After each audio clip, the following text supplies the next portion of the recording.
సంతోషంగా ఉంది. ఎందుకంటే అనేక సంవత్సరాల కష్టం తర్వాత కాంగ్రెస్ పార్టీ గుర్తించి, ముఖ్యంగా మన గౌరవ ముఖ్యమంత్రి గారు రేవంత్ రెడ్డి గారు గుర్తించి నాకు టికెట్ ఇచ్చినందుకు ఈరోజు కంటోన్మెంట్ ప్రజలందరూ నన్ను ఆశీర్వదించి గెలిపించినందుకు ఇక్కడ కాంగ్రెస్ పార్టీ అధిష్టానానికి ప్రజలందరికీ హృదయపూర్వకంగా ధన్యవాదాలు తెలుపుతూ, ఇన్ని సంవత్సరాల నుంచి నేను సామాన్యంగా ఉన్నప్పటి నుంచి మీ మీడియా మిత్రులందరూ ప్రతిసారి నేను చేసిన కార్యక్రమాలు, నా పోరాటం కావచ్చు, ప్రతిదీ కూడా మీరు చూపించినందుకు మీకు కూడా ప్రత్యేకంగా ధన్యవాదాలు.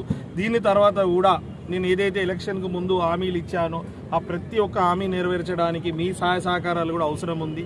మీరు మనం కలిసి మంచిగా కంటోన్మెంట్ కాన్స్టిట్యున్సీని డెవలప్మెంట్ చేస్తాం. మీ సహాయ సహకారం ఎల్లప్పుడూ ఇలా ఉండాలని నేను ఆశిస్తున్నాను. ముఖ్యంగా ఈరోజు ఈ గెలవడానికి కాంగ్రెస్ పార్టీ అధిష్టానం మరియు పొంగిలేటి శ్రీనివాసరెడ్డి గారు, మైనంపల్లి హనుమంతన్న గారు, కృష్ణారెడ్డి గారు, రఘునందన్ యాదవ్ గారు, మిగతా కాంగ్రెస్ నాయకులు, కార్యకర్తలు, బీఆర్ఎస్ నుంచి జాయిన్ అయిన నాయకులు, బీజేపీ నుంచి జాయిన్ అయిన నాయకులకు అందరికీ హృదయపూర్వకంగా ధన్యవాదాలు.